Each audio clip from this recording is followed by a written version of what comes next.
Welcome and thank you for listening to the Sales Maven Show. I'm your host, Nikki Rausch, your own personal sales maven, here to offer you tips, techniques, and strategies to master your sales conversation.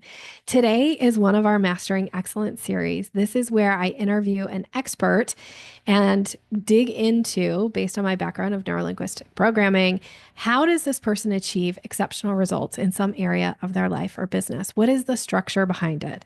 I then look for that structure, we'll comment on it, and the idea is that you can leave here and start to apply these same principles to your own life or business so that you can get exceptional results for you as well. So let me introduce you to our guest today. It is Dan Englander. Now, Dan is the CEO and founder of Sales Schema. It's a fractional new business team for marketing agencies, and he hosts the Digital Agency Growth Podcast. Previously, Dan was the first employee head of the new business at Idea Rocket, and before that, an account coordinator at DX Agency. He's also the author of Relationship Sales at Scale: How to Find Your Virtual Tribe and Reliably Grow Your Professional Service Business, Mastering Account Management, and the B2B Sales Blueprint. And his spare time, he enjoys developing new aches and pains via Brazilian Jiu Jitsu and spending time with his wife, Sarah, and their son, Adrian, in New York City. Welcome to the show, Dan. Nikki, thank you so much for having me on. Appreciate it. I'm so excited to have this conversation. Now, Dan is just for you as the listener, he is going out on a limb here and diving in with this Mastering Excellence series for me. So I really appreciate it. And we're just meeting for the first time. So I am going to get to know as much about Dan as you do as we listen to this episode. And, we've had a brief conversation here, but I'm very excited to learn more about you and specifically like how it is that you do what you do. The topic we're going to talk about is how to look to the past so that you're able to use that to look to the future. But before we actually go there, I'm sure there's so much more that you could share about who you are and a little bit about your background, in addition to what I've shared about your bio. So tell us a little bit more about you and how you work with clients and all that good stuff. Yeah, thanks for the great intro, Nikki. My background's like, grew up in Northern Virginia. I won't go through my whole life story, but basically like went to college in Santa Cruz, moved to New York out of college, worked some internships, got fired from one for not being cool enough because it was like the dawn of hipsterdom and it was a music promotions company. And they said that they moved around the schedule, even though it was an unpaid internship. So anyway, like I kind of landed in the dustbin of the agency world answering, like problems on Facebook walls for consumer packaged goods clients. And it was back when you could say we do social media management and like companies would give you all their money. So that was kind of like the first random job I had. Moved on from there to leading business development for like a creative services agency and was one of the first employees there and helped them grow and win a bunch of big clients and stuff. And then around like when was this? This would have been like 2013, 2014. Like a lot of like a lot of people in that era ended up reading Tim Ferriss's book, and that sort of like planted the seed of like, what am I doing? And got sort of like this almost like a feeling of career claustrophobia, even Mhm. though I was happy in my job and liked the people I was working with and stuff. And then, quit that job, traveled Asia with my girlfriend at the time, and rode a motorbike around, like went to Thailand and Vietnam, Burma, Cambodia, and then didn't know what I wanted to do. Self-published my first book, which is basically about everything I learned growing that agency in an account manager role, which was mastering account management. Kind of took on whoever would hire me for about a year or two, doing like random consulting and saying, here's what I would do to help you grow your firm. And like, there were just people I had no business helping. There was like the owner of a shipping company, a tech company that I barely understood what they did. But then in the mix were agencies, and that was like the world that I knew, and I could help them, and they needed the most help. And then started Sales Schema as a fractional new business team. Since then, we've worked with 120 agencies. In the last year, we've pivoted from a done for you to like a training and coaching model. So that's kind of my background. Now we're mostly showing sales teams how to set up outbound and how to go out and get appointments and that sort of thing. Love it. Love it. I mean, you're speaking my language and I'm super excited to dig in. Thank you so much for sharing. So, when we were talking about topics and what we're going to talk about today, one of the things that you had mentioned that feels very natural to you is this idea of really being able to look at the big picture. And one of the ways that you had commented that you do that, and please correct me if I say anything that doesn't resonate, like just speak up, but is that you really have this ability to look to the past and look at how is that going to impact or lead you into the future. Is that how you would describe it? Yeah, that's totally fair. And I'll just say that it's not that I'm like this oracle that I always get it right.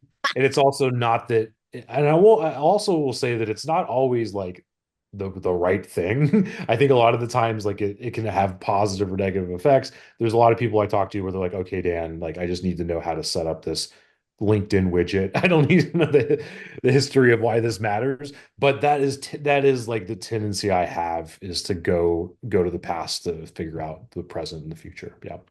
And what would you say though is the major benefit to you to be able to do that? Like how have you been able to use that in your life and in your business and specifically with your clients where it has made an impact? And so I get that, you know, it's not going to be for everyone. That's fine. But those places where it really does make that impact, what are the benefits of it? It's a really good question, and I'm sort of like thinking through this in real time. So Yeah. I'll like think out loud. I think part of it is honestly like building motivation and energy through meaning. You know, I'm a big believer in like meaning over other things. Like if you know, read the Viktor Frankl book and that sort of thing. And I think part of that is like knowing where you are in space and time. So it can be something that's getting through kind of the regularness of life and the mundanity of work. And then, like in our context, it might be sales prospecting or setting up, going over a list or writing an email template, something that's boring, and figuring or something that we know to work or we know to not work, and then being able to explain like how did we get here, like the Talking Head song, like what's changed, why is this sort of email resonant when a year ago or 2 years ago, this wouldn't have worked, or vice versa. This thing that worked 2 years ago on the marketing or sales front, this sort of copy, this style doesn't work anymore. Like what changed? And sometimes we don't know. Sometimes it's just kind of reading into the abyss and reading into chaos, and that's a big part of it. But other times you can kind of like retrace your steps, I think. I think you could probably broad frame like we're looking at it through a sales and marketing and making more money for companies lens. But I'm Hmm. sure that there's like artists and musicians and like clothing designers that are probably looking at similar cultural artifacts to figure out like how did we get here? Like what's downstream or what's upstream of this. If that makes sense. Yeah. Well, I love what you just said about like being able to look at something and go like this, you know, based on history, like this is why this works and or let's figure out what has changed and why it doesn't work anymore, which I think as a business owner, I mean, I'm speaking for myself here, it can be one of the most frustrating things to feel like, gosh, this worked for so long. What's Yeah. changed? Like what happened? And or like all of a sudden, you know, there's these things that you're having to do you didn't have to do before and or where you can go back and go like let's look at what has worked legacy and how can you bring that forward into the future. Like I love all of this from a concept. Yeah. And so when you're looking at something like that, and let's take it from maybe the avenue of figuring out like something that has worked for so long but isn't working now. When you're looking at that, like if I was to step into your shoes and I get to be you for a day, like lucky me, and I want to think like you and behave like you, and I'm challenged with this idea of trying to figure out like why is this no longer working? What's your thought process there? Like what are some things that you do? Yeah. So first off, I would just caution people and say like my normal way of thinking may not always be the right way. Like you may the reason there may be an Occam's razor to things, and the reason something isn't working may often be less sexy or interesting than what I tend to do. So like it might be because you were doing something that used to work and you got busy or lazy and you stopped doing that thing, right? Mhm. That's usually what's going on.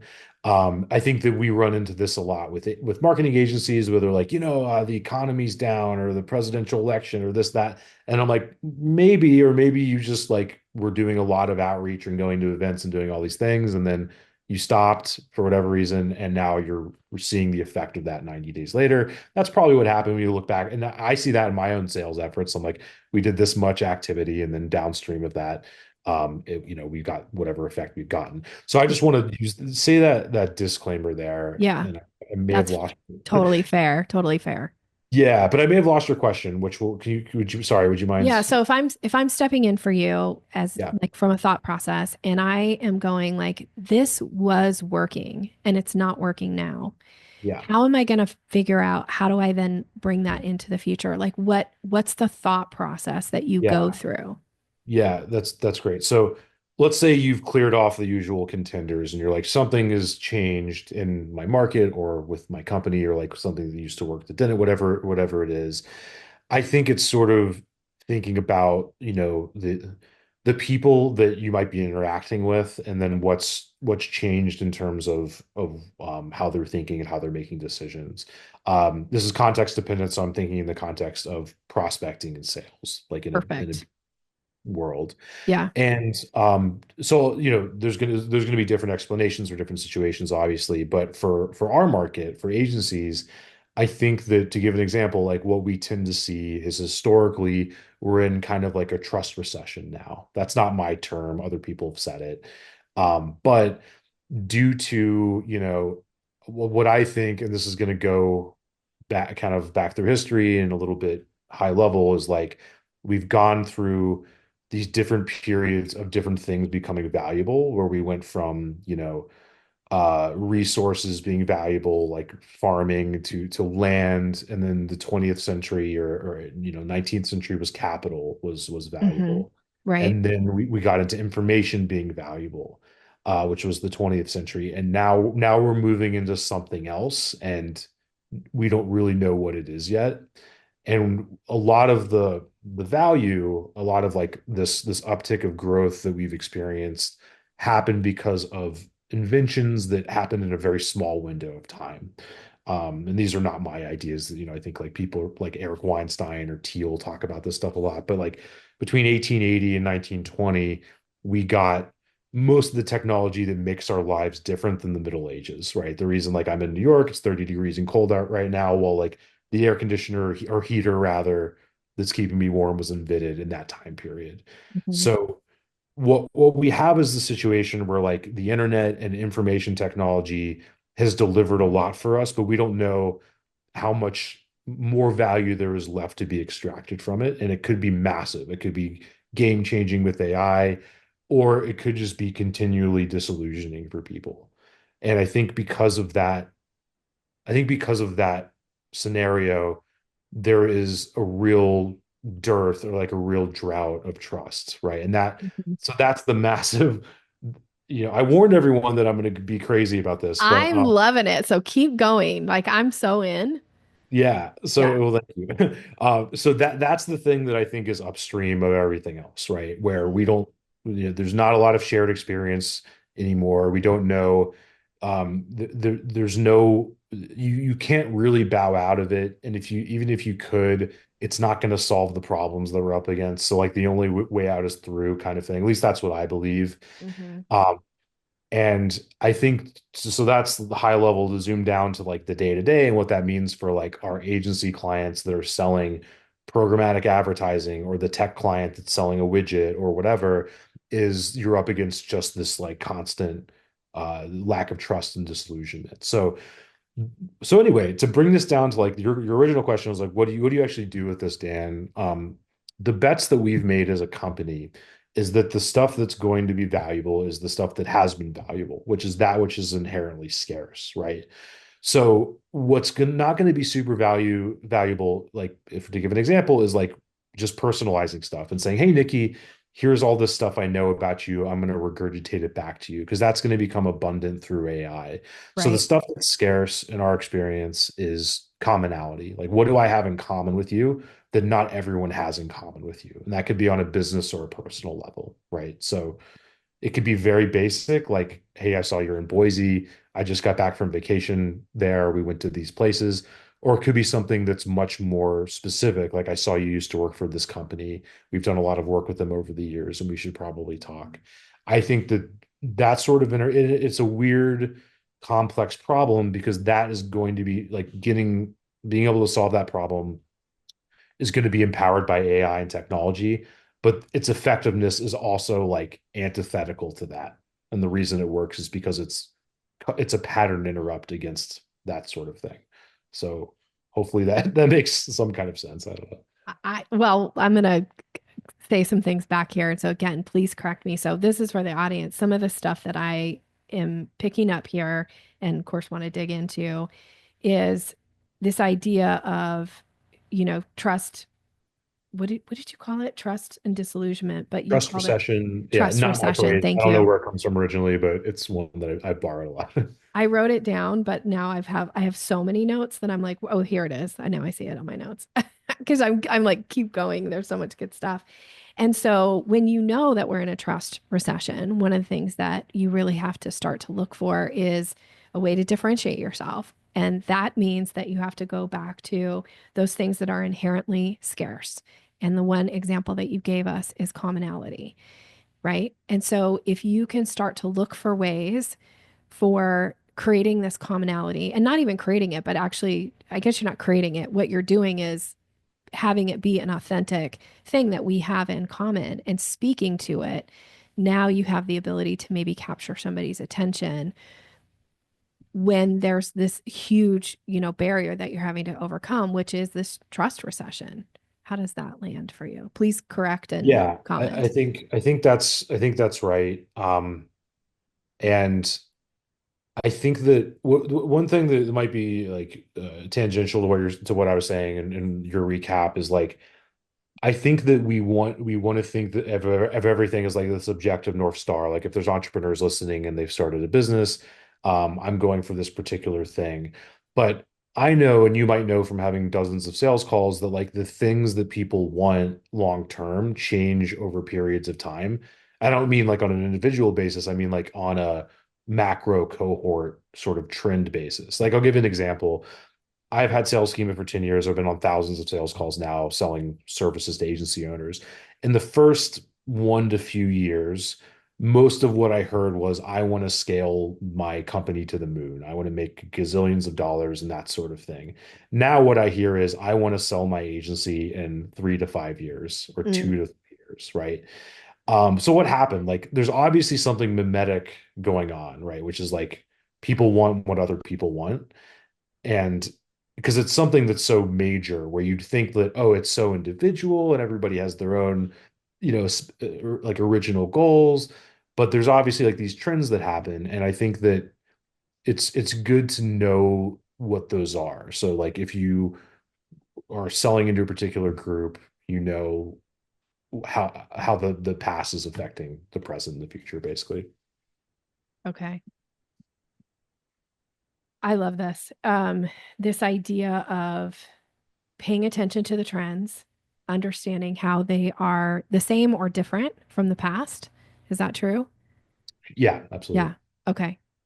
And then, but like the example that you just gave of that, originally 10 years ago, it was all about scale. And that was like the big trend word, I would say, because that's kind of, I've been in business now for 11 years too. And it was like everything was about scale, scale, scale. And Yeah, then it was now, and actually, I talked to a lot of business owners that are thinking about this idea of selling the business and like, do you build like built to sell, right? Which is really popular book. People, it's like, are you actually building a business that you can sell at some point? right. So I love that you commented on those two things because those really resonate of like, yeah, I've heard those.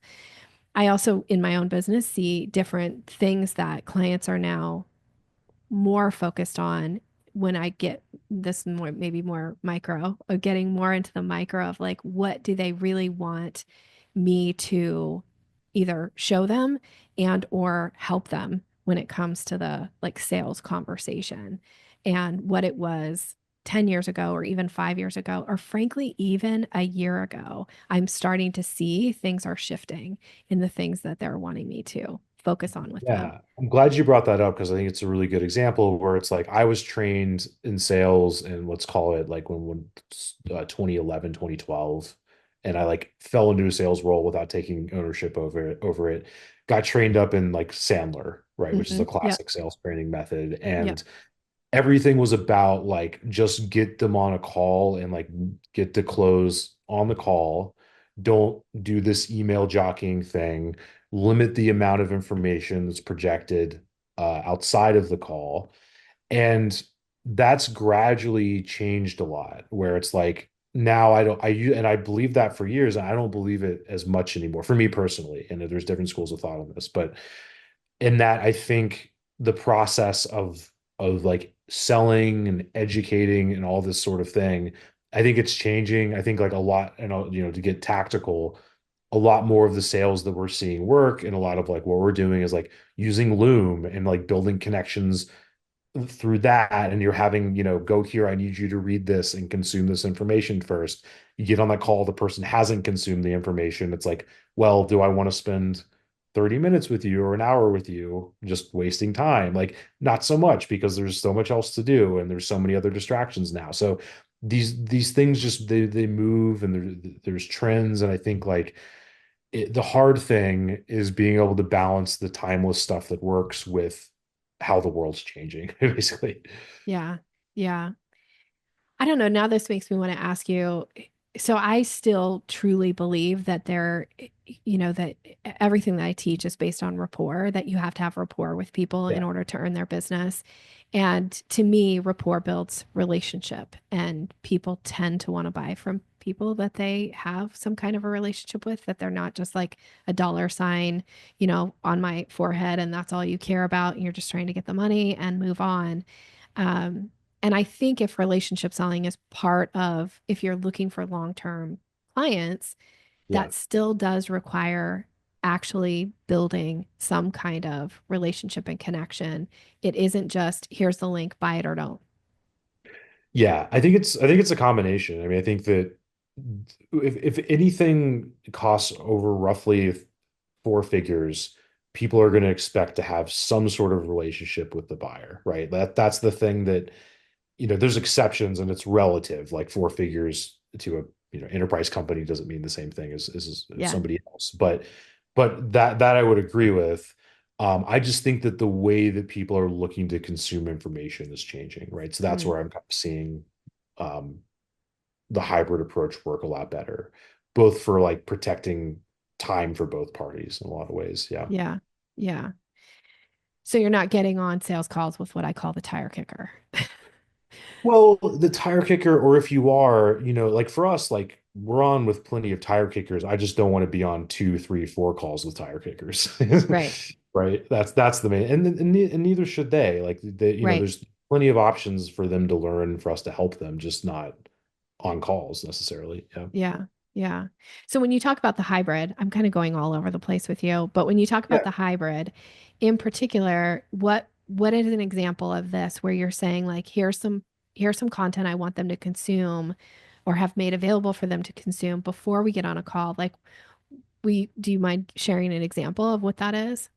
Yeah, and we're always trying new things. I think Yeah. that what we've what we've kind of gotten this to is like a 30-minute video training that lays out like our worldview on outreach specifically and what we and kind of back to the historical, like what we think has changed and where it's going and what it means for agency teams and all that sort of thing. So there's pros and cons to that. I think a lot of people won't watch that video, Yeah. but and if they don't watch it before the first call, it's not the end of the world, but they need to see that at some point. Otherwise, we're just going to blend in with everything else, right? Yeah. So a lot of the times, like at least for us personally, like what we've seen work is that that content needs to be part of the process sooner rather than later. And that training was once like an hour or more, and we've like finally cut it down. So now it's more digestible. But if we can't get somebody to watch the 30-minute training, like the chances of them, being down to invest in a training offer, which is what we're mainly selling now, are pretty slim. But if somebody was selling a done for you engagement, or our clients selling agency services, like the people hiring them are just purely like, get this off my plate yesterday. Right. So it may be more about, a one pager, or maybe a little bit more live, and like, hey, we're going to just get through this on a call. And we also have a live element of teaching as well that we go through like later in the process. But Yeah. that's kind of what we're finding to work lately. Okay. I love that. This idea, I just want to ask, because you had mentioned like sharing your worldview, right? Like this Yeah. is part of kind of who we are as a business and our beliefs and how we show up and service. Do you think that also speaks to this commonality thing that you're speaking to? Because if somebody's watching this and they go, "Oh, this feels aligned with my own worldview," then that makes it like that much of a stronger connection of them wanting to maybe then choose your company over a competitor. Yeah, I do, and I think that, like in my experience from also just talking with agencies that are getting progressively more specialized, is like that's becoming sort of table stakes to have this sort of perspective, right? So I'm very much seeing this in terms of like a services agency lens, but Hmm. you could probably broad frame it other places. But I think the value of just simply like doing the work is going to keep going down, right? As AI becomes more prevalent, as the world Yeah. becomes flatter. So I think like the idea of having a more defined perspective that turns some people on or off is Yeah. going to become like just table stakes. Yeah. I mean, I'm a big fan of repelling people as fast as possible if they're not in alignment, so as to Yeah. not waste their time and not waste mine, so that Yeah. I have room in my schedule and in my thought process to really attract the right people. So I feel like Right. maybe that's the same here. Right. And I got this wrong for so many years where I would spend so much energy, like until I was just hoarse of these calls, like trying to sell people on like outbound, like, hey, hey, you should try to like reach out to people you want to do business with instead of just waiting.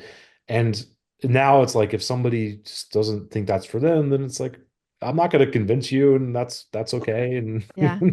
Yeah. try something else for a while and see if it works. And in so much as I can convince them, I'm not going to do it live on a call. It's maybe through, a LinkedIn post or something. So, Yeah. Yeah. yeah, I always say it's not your job in sales to convince somebody. Like people have a convincer strategy. It's not your job to convince them. They'll convince themselves by being able to consume content, by the things that you say. Like yeah. like most people, if you say to them, "I'm going to convince you," they'll draw a line in the sand and be like, "You won't change my mind no matter what you say or do." But Well, it's they funny. can, yeah, go ahead. Sorry, I didn't mean to cut you off. I was just going to say, like, it's funny because people will sometimes say that, where it's like, convince me. And it's like, let's Yeah. just get time back. So, yeah. I always tell this story about somebody coming up to me just before I was to go on stage and was like, "Can you sell me this pen?" I'm sure in sales you've heard this before, right? It's like, "Can you sell a pen?" And so I took his pen and I said, "Are you in the market for a pen?" And he said, "No." And I just threw it and walked away. I was like, let's not waste our time then. Like, I'm not here to That's good. convince That's you. that's the right answer. Yeah. Yeah, yeah. Okay. Well, I feel like you've given us a lot here. I have a lot to think about just on some of the stuff that you've said, but I want to comment to the audience on a few more things here. So, this idea of really paying attention to trends and just because it worked in the past doesn't mean it's going to still work now. What are your clients saying to you? What are the things that they're commenting on? And is your message and is your offer kind of speaking to that? So I liked this example that you gave about scaling versus now it's about selling or whatever it is for the clients that you work with. But I think that's another thing to really pay attention to when you're speaking about your offers. Like, what is the trend right now? What's the thing that people are looking for? Yeah, that's a great question. I think it's probably a few things. I think that people really, back to the trust issue. I think people really want to know that you're like speaking their language. I actually just did a goofy little LinkedIn post called "Do you know any secret languages?" Which is that if you are specialized enough, you'll actually sort of develop a secret language with the prospects you're selling to, in the same way that like my mom's from Appalachian, Virginia. When she's with family, she code switches and immediately goes to the accent. And if you're from a certain region, you might do that, like Hmm. Boise or Chicago or whatever. I grew Yeah. up in North Virginia where nobody has any culture and there's no accent. So it's not the same. But anyway, I can say that because I grew up there. But so I'll give you an example. Like if you are selling to marketing agencies or like we have, like I know that they have been burned and have been promised the world from lead generation companies. So Yeah. we don't say the word lead, we say like prospects.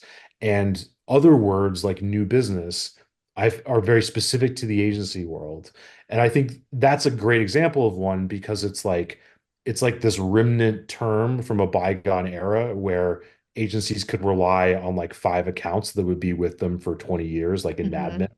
And now that's like way gone, and like agencies have to win clients constantly. But new business, as if it's different than other business, like is still remains. So like just being able to say that in email outreach or in our information um goes a lot further. And it's almost like you could step on a landmine by using the wrong terms from not knowing an industry well enough, right? So Hmm.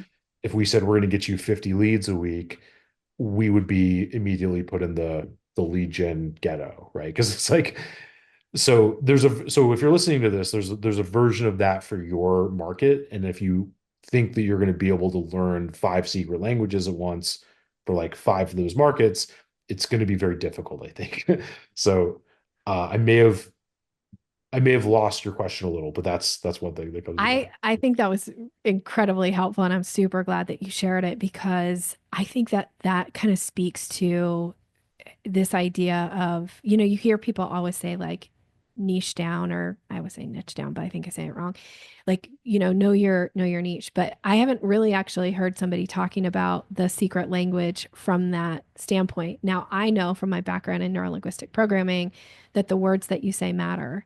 Right. And the words words invoke images for people, right? They get an image in their mind of what that word means. And just the difference between lead and prospect, somebody might say, well, that's kind of the same thing, but it's not, Yeah. in depending on who you're speaking to. So if you understand who you are speaking to, you want to make sure you're using the language that really kind of speaks to the heart of. Because if you say to me, your example is perfect. If you showed up to me and said, Nikki, I'm going to give you 50 leads a month, I would be like, no, thanks. That sounds like garbage to me. Like 50 leads, those are like, that's nothing. But at 50 prospects, that's a very different conversation.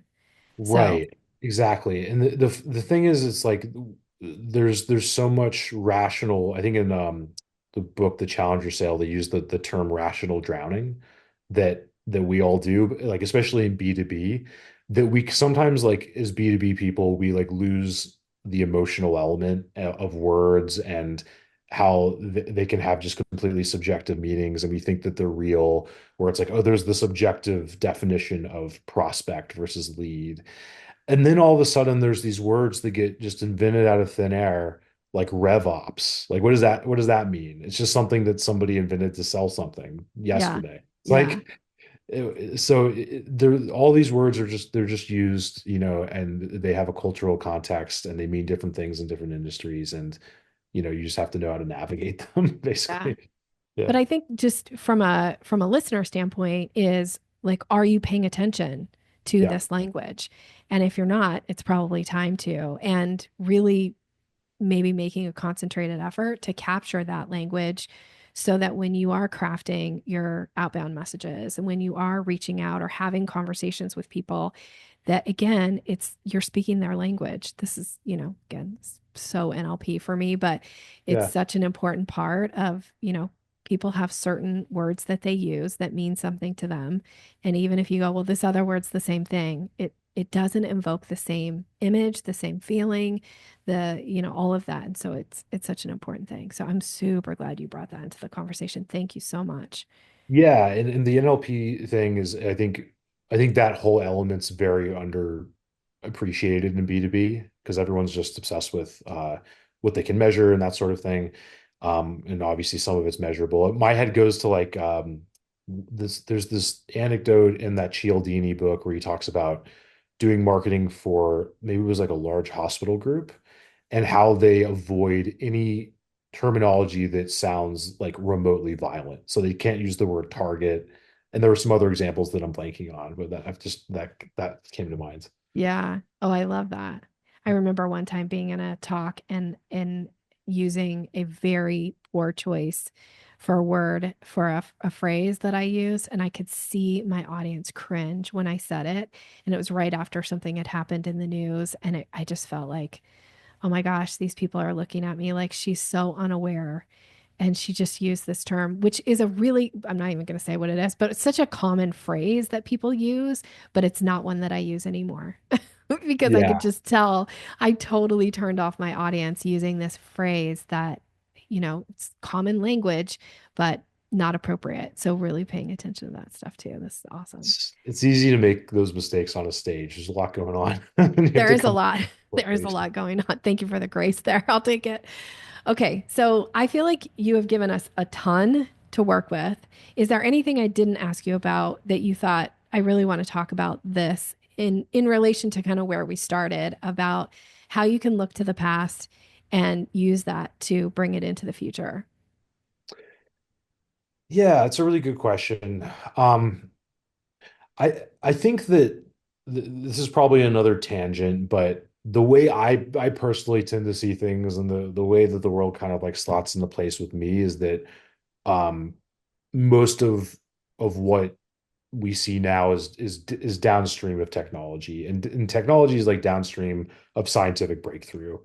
So I think it sort of goes in order from like scientific breakthrough to technology to economy to culture, and then politics is like downstream of the culture. And so there, I'm kind of like a loose technological empiricist. Um, it's not that simple. Like there can be reflexive effects that go back and forth between those things. Like culture can produce certain technology, but I think that's sort of what we're seeing now. And if you think when we go back to the earlier example, we were talking about where like, hey, it used to all be about scaling your company to the moon, and now people just want to like quit and retire. Yeah. I think part of that is downstream of just the economy. It's just, Yeah. the demographics and interest rates and that kind of thing. So I think so I don't know if the problem is there's not always going to be a direct like tactical application for that, but that's kind of how I tend to see where we are. And we haven't had a huge tech breakthrough other than AI, and that's a big one. And it looks like it could do a lot, but it could also do things that are not so good. So we'll see where that goes. Yeah, we will see where it goes. I was just listening to a podcast this morning and they were talking about this new, maybe it's not new to anybody listening, but to me, it was a new version of AI that is already upsetting kind of what everybody thought AI was supposed to be and what it was supposed to cost and what it was required, in order for it to run and the money invested in all this. And then here's this new solution that's open source. And anyway, it was just like, oh, look, here's this new breakthrough of something that everybody was like, oh no, this is what it is. And now there's Right. like, this is it. Now it's something different. We'll see. So Well, I mean, the time frames we're looking at for things to get very strange are not 5 or 10 years. It's like 1 to 2, yeah. where you will have probably AI employees that you just talk to on Slack that you can see faces and voices. Like that's going to be very strange. And a lot more than that. So Yeah, yeah, it's an interesting time that we live in. Dan, thank you so much for your time. I usually like to, if you're willing, just ask like a couple personal questions so people get to know you a little bit better as we wrap this up. This is what I call my lanyard section. It's the little something extra. So a little something extra about Dan, if that's okay. cool. Yeah. Sounds like fun. Okay, good. So my first question is, what is something that brings you joy right now? Oh, my son. Yeah. He's, Yeah, he's 14 months. So it's kind of magical time. that is a magical time. Yeah. Walking? Is he walking? Almost. He's big. So he's doing it slowly. He's Yeah, taking yeah. That's so any day fun. now kind of thing. Yeah. Yeah, I love it.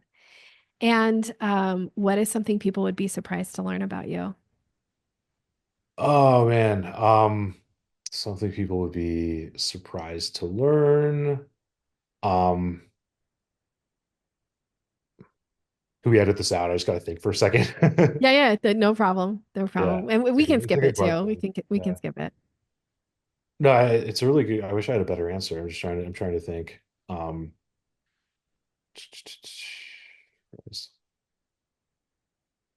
yeah, I might have to skip just because I can't think of anything I kind of want off to the top of ask my if you're head. a musician because I see some Yeah, I mean, I just don't know if it's surprising. okay. Because a lot of people have guitars and stuff. Oh, okay. So do you want me to just like restart the Yeah, answer? yeah. Yeah, just what's something people would be surprised to learn about you? I hosted a college radio show for years, and I was the hip hop director at KZSC, which is Santa Cruz's radio station, Wow. which I think has helped me, have a podcast and do a lot of this stuff more than like the classes I took through One Bloodshot Eye, basically. You definitely have a really cool voice. So I could see radio for sure in your past. You've Yeah, I got that appreciate it. like radio voice. My gosh. Okay. What's something exciting going on in your business right now? Oh, it seems like a lot of things. I mean, pivoting from to a training model is really exciting. It's more fun for us because we get to see these like little incremental wins people get as opposed to just like sending them a lead or something. Yeah. Just new content channels, so doing a lot more on YouTube.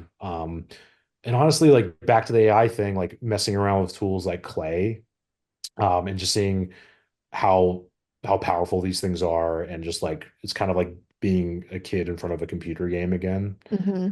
which is fun. So those are a few things that come to mind. I love it. And what is the best way for a listener to get in touch with you if you're open to that? Yeah, of course. Just Dan at salesschema.com is a great way. I'm on LinkedIn, just Dan Englander somewhere over there. Yeah. And our company's saleschema.com, and we have like video trainings there and a bunch of other stuff. Yeah. Awesome. Awesome. Thank you so much for your time and energy and what you put into this. I really learned I feel like I learned some really good things from you today, and I've got some things to think about as a result. So appreciate you. Likewise, Nikki, this is a lot of fun, really interesting interview, and excited to have you on our show in a week or so. Thank you. I'm looking forward to it. And for you, the listener, thank you so much for being here. Thank you for showing up. If you found some part of this interview inspiring, helpful in some way, please reach out to me and Dan and let me know. Let us know what was your big takeaway from today's episode. I am wishing you continued success in all that you're doing. Have a great rest of your day.